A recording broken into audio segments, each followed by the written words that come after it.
Hello friends, greetings for the day. Myself Dr. Devja, pediatric pulmonologist, intensivist and sleep specialist India.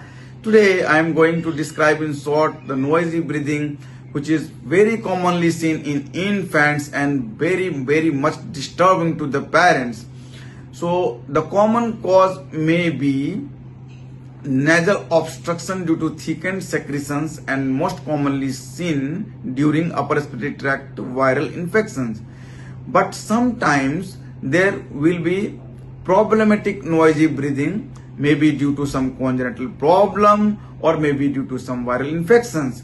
In case of viral infections in children, noisy breathing may be in the form of stridor. So we have to recognize stridor in children. Stridor may be inspiratory, expiratory or in both phases, that is biphagic stridor.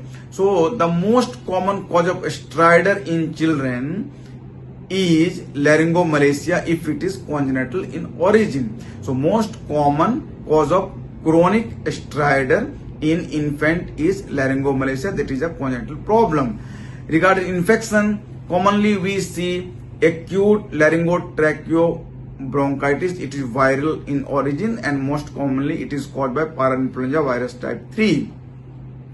There are other causes of stridor in children, maybe hemangioma, which may be congenital in origin, maybe laryngeal wave. Laryngeal wave may be congenital in origin, maybe laryngeal cyst, or maybe some other bacterial infections in the larynx like laryngeal diphtheria, maybe some foreign body aspirations. So we have to differentiate between different causes of noisy breathing, especially stridor in children. And there is one more term, that is stutter. Stutter is the breathing noise that is also called snoring or snuffle. So it is due to obstruction of airway above the larynx, and if the obstruction is at larynx, below the larynx, it will cause a stridor. Stridor is a high frequency musical sound due to turbulence of air flowing through the upper airway. So it is the duty of pediatrician, pediatric pulmonologist to investigate the cause of stridor in children. So at first you have to clinically assess what may be the cause of stridor in children. If you are clinically satisfied, no problem, but if not satisfied, then you have to go for some investigations. And commonly we do bronchoscopy to see the lesions affecting the larynx or other than larynx, below the larynx in the subglottic region or trachea. Sometimes clinically we are suspecting one thing and on endoscopy we are getting different thing.